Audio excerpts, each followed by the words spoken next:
red entretejida de historias reales y exageradas, Big Fish es la historia de Edward Bloom y aquellos que le aman. Sus míticas proezas van de lo encantador a lo surrealista, interpolando sagas épicas sobre gigantes y hombres lobo, cantantes de salón coreanas, una bruja con un ojo de cristal que puede ver el futuro y, desde luego, un gran pez que se niega a ser atrapado. Las historias de Bloom encantan a cualquiera excepto a su hijo Will, que también ha abandonado su hogar, pero para escapar de la gran sombra de su padre. Y tras años de no hablar con él, y cuando éste enferma de gravedad, Will decide embarcarse en su propio viaje personal, intentando separar el mito de la realidad en la vida de su padre, para conocer y aceptar los grandes éxitos y fracasos de este. Para profundizar en esta exuberante cinta, nos acompaña el maestro Jorge Luis Fuentes Carranza. Bienvenidas, bienvenidos a una emisión más de Cultura al Derecho. Mi nombre es Diego Guerrero y el día de hoy vamos a hablar de una película que nos lleva a la reflexión como familia, al escuchar, a la imaginación y con toques incluso de esta forma de ver distinto y aprender a escucharnos y las relaciones que nos van involucrando con las otras personas. Y me refiero a la película de Gran Pez de Tim Burton y me acompaña el maestro Jorge Luis Fuentes Carranza. Jorge Luis, bienvenido a este espacio Cultural Derecho. Hola Diego, ¿cómo estás? Qué gusto estar aquí contigo. Pues muy bien, la verdad es que vamos a platicar de esta película que mueve muchas emociones. Yo creo que te hace pensar de diversas perspectivas ópticas, desde una parte como padre, como hijo, como miembro de una sociedad, el entender las diversas formas de pensamiento, culturales, históricas, pero también cómo nos vamos relacionando con las diversas personas con las que interactuamos. ¿Por qué elegiste esta película? Fíjate que esa película la vi la primera vez hace, no sé, unos 10 o 15 años y todavía no estaba de moda el streaming, ¿no? Que ahora ya tienes acceso inmediato a cualquier material de donde estés. Entonces recuerdo que la compré incluso, ¿no? La compré ahí en el Apple TV. La descargué y ahí la tengo en la computadora. Y la volví a ver, y la volví a ver. La he visto unas 4 veces. Ahora para el programa la volví a ver, por supuesto. Y siempre que la veo, me conmueve igual que la primera vez. Me hace reflexionar, pensar, imaginar, entender cosas que a lo mejor ya había pensado en algún momento, pero no había entendido con claridad como cuando la repito, ¿no? Entonces es, vaya, una gran película, como dices, abarca muchos aspectos de la familia, de la sociedad y de la persona como individuo. Cada uno de los personajes ocupa un lugar importante, pero sobre todo la relación de Will con su padre, ¿no? Y yo cuando la veía hasta te imaginaba mucho en seguramente aquellas anécdotas que nos van contando nuestros padres de lo que han vivido, de lo que han acontecido, y a veces tienen un poco mayor de pasión, de intensidad, pero saber conocer ese contexto, o a veces cuando las escuchamos de otra persona, descubrimos que quizá efectivamente es como nos los estaban contando, ¿no? Sí, claro, fíjate. O sea, todos se supone que tenemos, no se supone, digamos, tenemos una realidad propia. ¿No? Tú estás viéndome desde allá, yo me estoy observando desde donde estoy. Las compañeras que nos acompañan nos están observando desde otro punto de vista. Y entonces, conforme vamos viviendo los hechos que nos atraviesa la vida, pues vamos formando criterios acerca de cómo estos sucedieron y lo que implicaron en nuestra experiencia. Y luego además, pues estos se van deformando, ¿no? Conforme vas perdiendo recuerdos o en su caso le vas agregando pues aventura. Y todos aquellos que tenemos padres que con historias extraordinarias o que queremos o deseamos ser padres también con historias extraordinarias, pues evidentemente entendemos entonces cómo se da esa combinación de realidad con ficción o de cómo desde un lado se vio de una manera muy diferente a como realmente se habrá vivido o como lo hubiera visto otra persona simplemente, ¿no? Y eso es lo que pienso que refleja mucho la película, cómo vivió el protagonista su vida y cómo pretendía reflejarla o cómo le hacía más feliz reflejarla. Claro. Que al final es eso, ¿no? ¿Cómo podemos llegar a verlo? Ahora sí encontramos elementos jurídicos muy interesantes, desde cuando están en el circo, por ejemplo, hablar de esta pluralidad. Me parecería que cada uno de los personajes que existen somos diferentes y en esas diferencias nos podemos encontrar y reconocer que incluso tienes a un hombre que puede ser el más alto, pero puede llegar a uno que sea aún más alto. Entonces, esto creo que desde una perspectiva jurídica nos muestra cómo está la sociedad. Somos diferentes, pero a veces tenemos puntos en común. Yo encontré hay otro elemento, el contrato, por ejemplo. Claro, ¿no? O sea, cuando le dice Danny DeVito al gigante Carl, ¿no? ¿Sí? ¿Has oído hablar de servidumbre inducida? Ajá. ¿No? O de contratos leoninos. Le dicen, no, nunca, no. Bueno, pues entonces firma aquí, ¿no? Sí, y lo que representa un contrato en esa condición. Es decir, hay muchos elementos jurídicos que vamos viendo en esta película, no necesariamente con esa visión, pero nuestra formación nos lleva a entenderlos, ¿no? Suceden crímenes, asaltan un banco. Claro. ¿No? El tema del fideicomiso que crea de las propiedades, ¿no? Por ejemplo, hay un tema que no sé si tú hayas entendido, que es por qué tenía que comprar todas las casas de Spectre, del pueblo.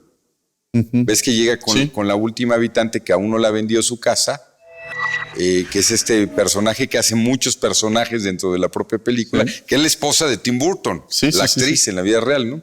Y le dice, necesitamos comprar todas para que se pueda hacer efectivo. Digamos, no sé, vaya, qué función jurídica y económica cumple el haber comprado el pueblo. ¿Cómo es que convence a su amigo, el que ahora es el ex poeta, que pues era muy malo, que se convierte en un buen especulador bursátil a invertir ahí? ¿Cómo esa parte que tú mencionas vamos cambiando de quizá nos dedicamos a algo y de pronto vas cambiando en la actividad, en la vida cotidiana de las actividades que llevas a cabo, ¿no? Seguramente uno empieza, los abogados que nos ven dirán, quizá empecé como consultor, ahorita tengo un despacho, me dedico a la vida política, regreso a la vida privada, al sector privado como consultor, que eso parte incluso tú lo has vivido a título personal, ¿no? Pues dice el dicho, ¿no? Que si la vida te da limones, pues haz limonada. Y entonces a Edward Bloom se le presentan circunstancias que va tomando conforme va caminando, o sea, nunca se detiene, que esa es otra cosa interesante. Es un tipo que tiene mucha voluntad de hacer y de crecer y de conocer y de descubrir, y entonces toma las cosas como vienen. Imagínate que cuando lo mandan a la guerra, ¿no? Que ve la carta, ¿no? De que se tenía que enrolar en el ejército para ir a la guerra de Vietnam, ¿no? O sea, una de las peores guerras que han jugado los Estados Unidos en su historia, porque además de que fue absolutamente injusto el motivo de la invasión o de la intentona de invasión a Vietnam, la perdieron. Y entonces mandan al personaje del protagonista a la guerra y él lo toma, bueno, pues voy a adelantar el momento, en lugar de 3 años hago otra. Aquí me acuerdo de otro tema que me queda la incógnita. Tiene una fijación con los 3 años. ¿Se cuenta? 3 años se pasó en la cama cuando tuvo el crecimiento anormal. Sí. 3 años estuvo trabajando para el circo, para conocer mejor al personaje de su enamorada, ¿no? 3 años son los que lo mandaban originalmente a la guerra. Que regresando a esta parte del circo, ese trabajo que si se pudiera citar y que quizá algunos que nos estén viendo se llega a presentar en la vida cotidiana, que digan, te voy a pagar con conocimiento. Porque al final sucede eso, laboralmente. El valor de la información. Le estaba pagando con información, entonces, más allá de entender esta posición y que seguramente en muchos trabajos que nos están viendo les dicen en los despachos, oye, es que tú deberías pagarme a mí por lo que estás aprendiendo. Pero todo trabajo merece una contribución y a partir de ello ver que pues adquiera de información que le interesaba a este personaje. Pero en la vida cotidiana puede ser de otros aspectos, ¿no? Sí, ahora parece que ya está prohibido, ¿no? Que incluso el servicio social tiene que ser remunerado, pero ¿te acuerdas de los meritorios? Claro. En los juzgados. ¿Qué es lo que aprenden? Pues aprenden a trabajar. Y esa ya es una contribución más que suficiente si estás en un momento de tu vida en donde, pues, es lo que tienes que tener, conocimiento para poder simplemente trabajar y luego ya aspirar a tener un trabajo retribuido. Claro.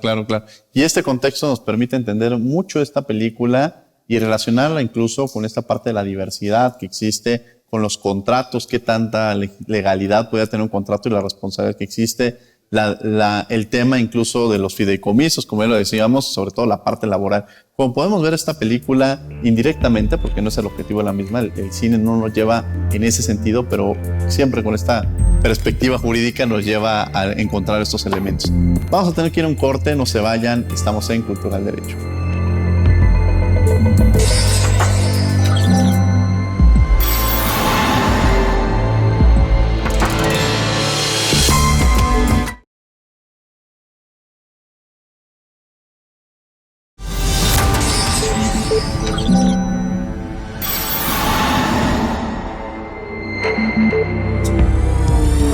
Estamos de regreso en Cultura del Derecho platicando de esta película de Gran Pez de Tim Burton y me acompaña el maestro Jorge Luis Fuentes Carranza. Jorge Luis, en el bloque anterior platicamos mucho de lo que representa la película, algunos elementos, esta relación que existe con el derecho, y hay una frase que se ocupa que es la familia es primero. Y esta frase que se menciona, que nos refleja mucho de ello, que además la familia es distinta, la familia va cambiando, el concepto de familia que teníamos antes ahora es completamente distinto, nos lleva también a entender esta relación que tiene el personaje Will junto con su padre, ¿no? Platícanos un poco de esta relación que van marcando y cómo va cambiando con el transcurso del tiempo. Pues ahí arranca, ¿no? La película, ¿te acuerdas que están en la boda del hijo? Uh-huh. Sí. No sé si sea la boda o tengo la duda de que quizás sea esa ceremonia o esta cena de preparación previa, ¿no? Previa que hacen los estadounidenses a las bodas. Uh-huh. Pero bueno, eso no es lo importante, sino que digamos, la personalidad del personaje principal es tan arrolladora que no puede incluso él controlarse. Uh-huh. Y en esta relación o en este espacio en donde el hijo y en todo caso la prometida o la esposa eran los protagonistas, él domina la escena y hace ver su personalidad atropellando a la del propio hijo, ¿no? En un momento importante para él. Y entonces ahí se detona todo este conflicto de relación entre padre e hijo, también en parte pues por el padre ausente, ¿no? Sí. O sea, quizás sí con esa personalidad, pero habiendo estado más presente, no se hubiera visto tan distanciado el hijo del padre, uh-huh. ¿No? Este hijo que no entiende a su padre más que por historias que él sabe que no resultaron o que él piensa que no fueron ciertas, uh-huh. ¿No?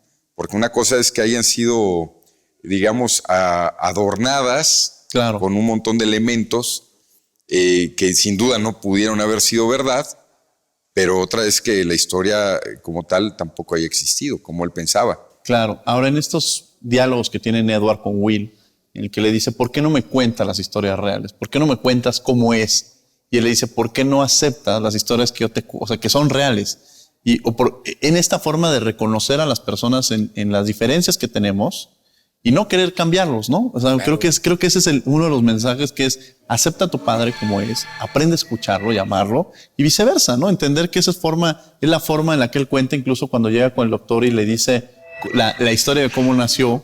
Uh-huh. Y dice, la historia real, y le dice, pero me gusta escuchar más la que te cuenta tu padre, ¿no? Claro. Entonces, quizá esa parte es muy interesante en la película. Sí, es una manera de... digamos, los seres humanos somos muy egoístas, ¿no? Pensamos uh-huh. que los otros deben de ser como queremos que sean, o como nuestra imaginación o pretensiones o formas de ver y entender el mundo nos indican que deben de ser. Uh-huh. Y en este caso, Will quería que su papá le contara las historias, habla mucho de facts, ¿no? Hechos, uh-huh. Cuéntame los hechos. Y no me des todos esos otros elementos que sin duda no sucedieron, porque entonces desvirtúa toda la realidad y hace que no te conozca. Pero lo que Will no está viendo es que es así como es su padre, ¿no? Adornando todo e imaginando y metiendo ingredientes o elementos pues que hacen más ricas las historias, porque es más fácil a veces acomodarse a lo que uno piensa o como quiere que hayan sucedido. Uh-huh. Y eso no está mal tampoco, ¿no? Y menos si estás hablando pues con un viejo en su lecho de muerte. Claro. ¿No?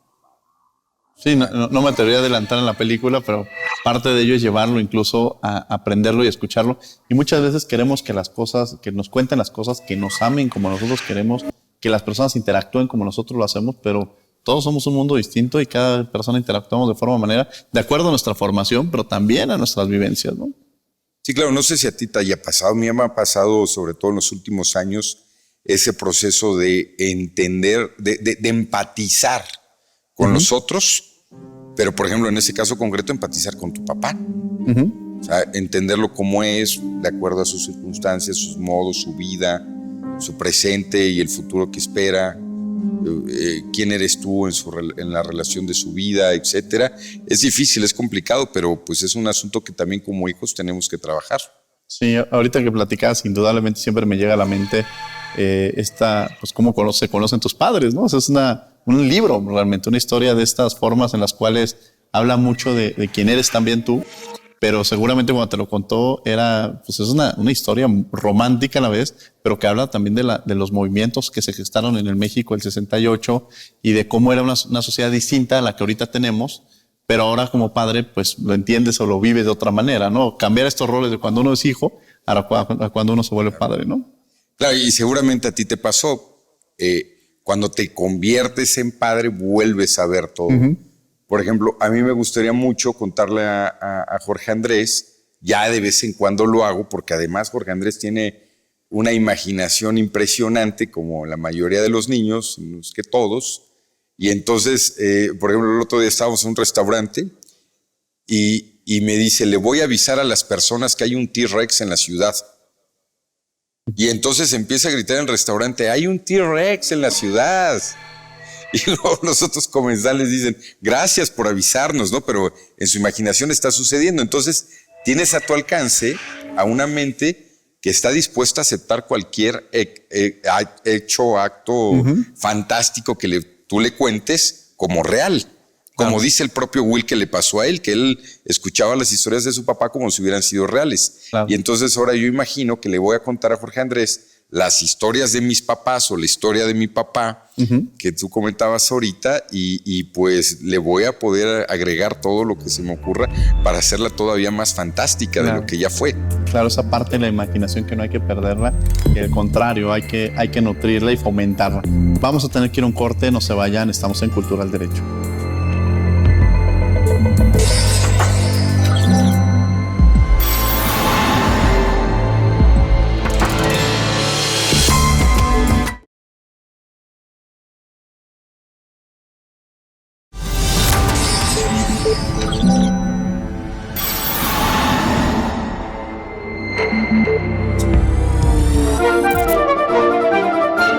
La mentira es una habilidad para la supervivencia. Nadie es capaz de decir siempre la verdad. Dostoyevsky advierte sobre las consecuencias de nunca mentir.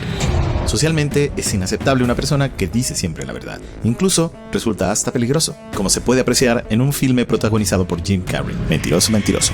Desde un punto de vista evolutivo, el engaño en las especies sin lenguaje y la mentira en los seres humanos se encuentran muy extendidos. Prácticamente todas las especies hacen uso del engaño con fines de supervivencia y reproducción.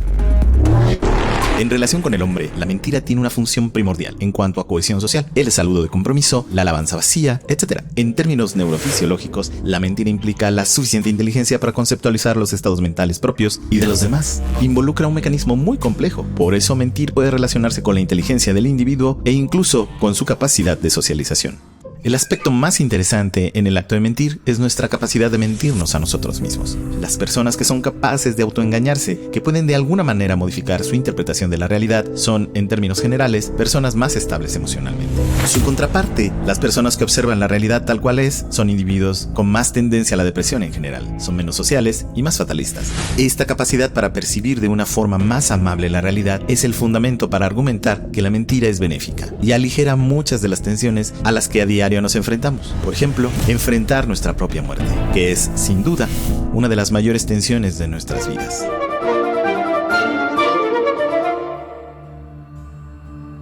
Estamos de regreso en Cultura al Derecho platicando esta película El Gran Pez con el maestro Jorge Luis Fuentes Carranza.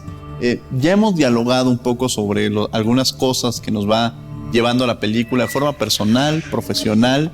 ¿Qué otros elementos nos lleva o qué tipo de retos vemos que personales que enfrenta el personaje principal, que es Edward. Bueno, imagínate cuando le dice Danny DeVito que lo único que tiene es lo que trae puesto, ¿no? Que no tiene ni una muda de ropa, pero tiene toda la determinación del mundo para ser alguien en la vida. Esa es otra cosa que también me llama mucho la atención.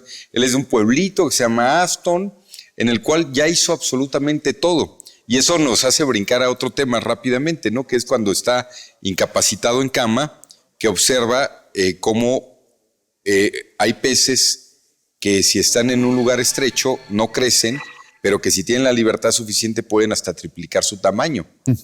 Y eso le pasaba a él en ese pequeño pueblo, ¿no? En Aston. Entonces ya había crecido lo suficiente y sus límites le resultaban pues en una prisión, y por eso decide irse. Y se va y recorre el mundo y tiene aventuras. Y este otro tema de la seguridad, ¿no? En sí mismo, y de cómo afrontar los riesgos pues con determinación, que es algo que lo caracteriza toda la vida, ¿no? Y lo salva incluso cuando el árbol lo atrapa entre sus ramas, y él dice, no, pues yo así no voy a morir, y entonces el árbol lo suelta porque no tiene miedo. Y en la vida nos sucede, cuando vamos a elegir un trabajo, un viaje, vamos a querer irnos al extranjero, pues en esta vida tomar esas decisiones, el que no nos vamos a arrepentir nunca de lo que hagamos, sí de lo que no hagamos, y quedarnos con estas ideas de qué hubiera pasado si hubiera hecho esto, ¿no? Y al final el personaje nos dice, todo aquello que quieras hacer, todo aquello que quieras realizar, pues aventarte, salir de tu pueblo, salir de consciente hacia dónde quieres llegar o cuál es el objetivo que tienes en la vida, ¿no? Sí, claro, y que tus objetivos, digamos, pueden ser muy, muy, muy estructurados, ambiciosos y complejos, o como los del personaje, pueden ser muy sencillos, muy simples: encontrar una familia, tener un trabajo, desarrollarte personalmente y ser feliz. Del bien hacer para el bien morir, ¿no? Esa satisfacción que en todo caso tiene el personaje principal ya en su lecho, en los últimos momentos, pues porque tuvo una vida plena. Independientemente de cómo puedas juzgarla, él se siente realizado, él se siente tranquilo, bien, ¿no? Digamos, es una muerte serena, de acuerdo a una vida completa. Y entonces ahí es cuando descubres lo importante que es que a lo largo de tu vida, independientemente de cualquier éxito económico, profesional, académico que puedas llegar a tener, o de acuerdo a la ambición que a ti se te haya presentado, pues es esto: haber conocido gente, haber marcado a personas con tu paso en su vida, y que éstas te puedan acompañar al final con gratos recuerdos. Eso debe ser de lo más importante, ¿no?, que nos puede pasar como seres humanos. Nos quedan un par de segundos, Jorge, con algo con lo que quieras cerrar el programa del día de hoy. Bueno, pues agradecerte mucho porque me hiciste volver a ver esta película y reflexionar de manera más profunda en ella con esta conversación que acabamos de sostener. Eso te lo agradezco mucho, y a seguir viendo El Gran Peso de Big Fish.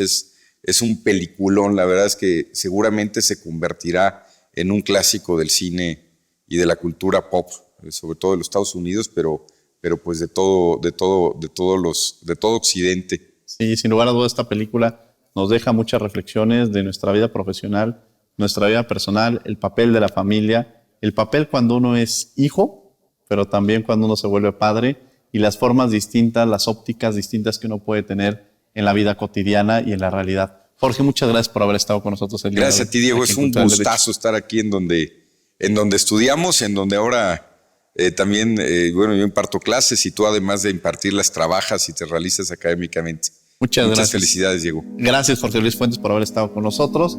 Les agradecemos a ustedes que han estado con nosotros en una emisión más de Cultura del Derecho.